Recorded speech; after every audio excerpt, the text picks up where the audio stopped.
और ये ज़्यादा हताश होने की ज़रूरत नहीं है। ये जिस तरह कुछ दिन पहले प्रॉब्लम हुई थी, थोड़ी प्रॉब्लम और होगी, क्या फ़र्क पड़ता है। ज़िंदगी रुकती नहीं है। आज सुबह हुआ है तो शाम होगा, ये तय है। ज़िंदगी मिली है तो मौत पक्का है। लेकिन ये ज़िंदगी जो है आप सबके बदौलत है, आपने दी है मुझे। ये चीज़ें कौन करा रहा है, नहीं करा रहा है, क्यों करा रहा है, ये सबको पता है। सब जानते हैं कि कहाँ से हो रहा है, कैसे हो रहा है। बट ठीक है ना, अब आपको तय करना है किसको सुनना है, किसको नहीं सुनना है, किसको सब्सक्राइब, किस कंपनी को सब्सक्राइब करना है, किसको अनसब्सक्राइब करना है। ये तो आप तय करते हैं ना। किसी कंपनी की ज़िंदगी हो या कलाकार की ज़िंदगी हो, आर्टिस्ट की ज़िंदगी हो, ये आप तय करते हैं, क्योंकि आप सबने बनाया है। तो इतने करोड़ों लोगों की बनाई हुई ज़िंदगी को कोई एक आदमी ख़त्म कर दे, ये संभव तो है नहीं। इसीलिए ज़िंदगी में कभी हताश नहीं होना चाहिए। मेरी औकात जो थी, आप सबको पता है कि मेरी औकात क्या थी। मैं एक भैंस चराने वाला आदमी हूँ, पढ़ा लिखा नहीं हूँ, इमोशनल हूँ। और मैं ज़िंदगी में इमोशन का कद्र करता हूँ, शायद विश्वास करता हूँ लोगों पे। और कोई कहता है कि भैया ये चीज़ है, तो मुझे लगता है कि नहीं यार, भाई है, गलत तो करेगा नहीं मेरे साथ। इसलिए चीज़ें ठीक है, चीज़ें हो जाती है, बट विश्वास तो करना ही पड़ेगा ना कहीं विश्वास तो करना ही पड़ेगा। और विश्वास में ये सारी चीज़ें हुई। कुछ भाई न्यूज़ बना रहे हैं कि 5 करोड़ रुपए मुझे मिला है। भाई सॉरी, 5 करोड़ की बात ही नहीं है, और 5 करोड़ मुझे मिला ही नहीं है। ठीक है, जितने पेमेंट मुझे मिले थे उतने का मैंने गाना दे दिया था। हाँ, बात यहाँ बिगड़ी कि आप मेरे हिसाब से काम करिए। तो मैं किसी का गुलाम हूँ नहीं, मैं आज़ाद इंसान हूँ। मैं अपने मन का, मैं नरक का राजा हूँ, स्वर्ग का नौकर नहीं। मैं ऐसा हूँ, मैं छोटा मालिक बन के जीवन चलाना चाहता हूँ, बड़ा नौकर बन के नहीं। और आप सबने ये ताकत दी है मुझे, आप सबके बदौलत ये ताकत मुझे मिली है। नहीं तो एक लिट्टी बेचने वाली की औकात क्या हो सकती है, एक दूध बेचने वाली की औकात क्या हो सकती है, जो आदमी 10-10 घर में नौकर होगा उसकी औकात क्या हो सकती है। मेरी क्षमता मुझे पता है, मेरी औकात मुझे पता है कि मैं ज़मीन से यहाँ तक पहुँचा हूँ, और एक मैं किसान का बेटा हूँ। आज भी दिमाग में स्टार्डम नहीं है, आज भी मेहनत करता हूँ, 24 घंटे जगता हूँ। इस फैसले के बाद मैं पूरी रात सोया नहीं, वो जाहिर सी बात है। ये स्टार्डम चाहे जो भी मुझे मिला है, मेरी ज़िंदगी में जितनी भी उपलब्धियां मिली है, आप सबके बदौलत मिली है। और अचानक से किसी फैसले से ऐसा हो गया कि नहीं, मेरी पूरी जीवन रुक गई। तो पल भर के लिए मुझे लगा जी नहीं, गलत हो गया। सोचिए कि उस राम का क्या होता होगा, जिस राम को गद्दी मिलनी थी और अचानक से उसको वनवास हो गया। तो धैर्य बहुत बड़ा चीज़ होता है ज़िंदगी में, कि धैर्य अगर आपके पास है तो ज़िंदगी में आपका कुछ बिगड़ेगा नहीं। और जिसके पास इतनी जनता हो, जिसके पास इतना प्यार हो, जिसके पास इतने सारे हाथ देने, आशीर्वाद देने वाले हाथ हो, उसका कोई क्या बिगाड़ सकता है, हैं? मैं हताश नहीं हूँ इस चीज़ों से। और आप लोग बिल्कुल निश्चिंत रहिए, चिंता मत करिए। मेरी ज़िंदगी किसी एक की नहीं है, इसे कोई ख़त्म कर देगा। और 5 करोड़ वाली बात बिल्कुल गलत है कि मुझे 5 करोड़ रुपए मिला है। तो जो भी भाई हमारे न्यूज़ बना रहे हैं, प्लीज़ आप इस बात को एक बार पढ़िए और देखिए। 5 करोड़ मिला नहीं है, उन्होंने 5 करोड़ का दावा किया है कि 5 करोड़ आपको मुझे देना पड़ेगा अगर आप मेरे साथ काम नहीं करते हैं तो ठीक है। और कोर्ट का फैसला है तो मुझे मंजूर है, मुझे इतराज़ नहीं है। मैं एक नागरिक हूँ, मैं हिंदुस्तान का नागरिक हूँ, और मुझे हर चीज़ का सम्मान करना चाहिए। और मुझे सम्मान है, कोर्ट के फैसले का मैं सम्मान करता हूँ। बट उसके आगे भी तो चीज़ है, ऐसा थोड़ी है कि उसके आगे चीज़ नहीं है। ये ज़िंदगी यहाँ तक ख़त्म थोड़ी होती है, और ज़िंदगी आप सबके बदौलत है मेरी।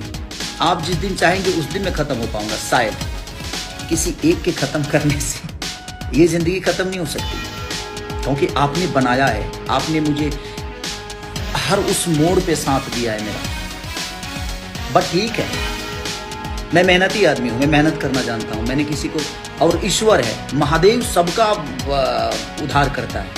अगर मैं गलत होऊंगा तो कल भी जो मेरे साथ होगा वो गलत होगा। अभी फैसला बहुत दूर तक है, अभी इतना जल्दी ख़त्म नहीं होगा। इसके बाद भी न्यायालय है, इसके बाद भी चीज़ें हैं। हम लोग लड़ने वाले लोग हैं, गरीबी से उठ कर आए हैं। तो गरीबी से आज आप लोगों ने इतना बड़ा साम्राज्य खड़ा करा दिया ना खेसारी लाल यादव का। और ये साम्राज्य मेरा नहीं है, ये आप सबका है। आपने मुझे संवारा है, और आपको भी पता है कि आपने मुझे कहाँ से उठाकर कहाँ रखा है। तो ज़िंदगी इतनी जल्दी ख़त्म थोड़ी होती है। और ज़िंदगी और मौत का ज़िंदगी आज मिली है तो कल मौत तो होना है। तो इससे भागना क्यों और इससे डरना क्यों? मैं नहीं डरता अब, क्योंकि मेरे पास इतने आशीर्वाद देने वाले हाथ हैं कि मुझे लगता है कि मेरे माँ बाप आज अरबों में हैं। मेरे माँ बाप सिर्फ एक नहीं है, सिर्फ मंगरू यादव और मदोदरा देवी ही नहीं है। मेरे माँ बाप बिहार की वो सारी जनता है, यूपी की वो सारी जनता है, हिंदुस्तान में जहाँ जहाँ लोग मुझे प्यार करते हैं, आशीर्वाद देते हैं, सब लोग वो मेरे माँ बाप की तरह है, जिन्होंने मुझे संवारा है। और ठीक है, मेहनती आदमी, सच्चे आदमी को कष्ट होती है, नहीं तो राम को वनवास नहीं होता। वो सच्चे थे, राम बन गए तो बन गए, अगर वो जंगल नहीं गए होते ना तो मर्यादा पुरुषोत्तम श्री राम नहीं कहलाते। तो जिंदगी में जब आपको कष्ट होना तो समझिए कि एक नई उड़ान भरने वाले हैं आप, उससे हताश मत होइए। और मैं हताश नहीं हूँ इस बात से कि मुझे रोक दिया गया 3 साल के लिए। 3 साल आप कहीं गाना नहीं गा सकते, किसी कंपनी में नहीं गा सकते, वो तो बात की चीज है, वो तो आज का फैसला है, कल कुछ अलग होगा, कल कुछ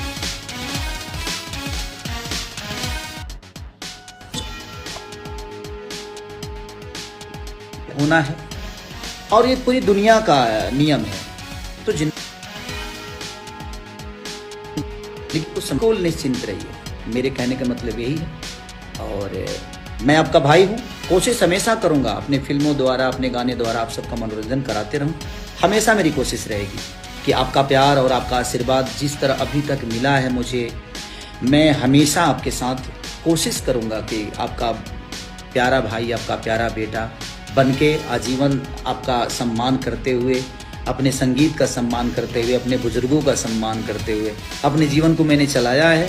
और मुझे दुख इस बात का कभी नहीं होगा कि मेरा कुछ बर्बाद हुआ। बर्बाद अगर खेसारी होता है तो भोजपुरी समाज होती है। जो भी भाई अगर गलत न्यूज़ भी बना रहे हैं तो शायद उनको ये लगता होगा कि हम खेसारी को नीचा दिखा रहे हैं या खेसारी को गलत। भोजपुरी के कलाकार को अगर कोई हताश होती है, चीज़ें होती है, तो नो डाउट प्रॉब्लम भोजपुरी समाज को होता है, पूरे समाज को होता है। तो बस आप एकदम हैप्पी रहिए, बी पॉजिटिव, जिंदगी में पॉजिटिव रहिए, आप लोग खुश रहिए।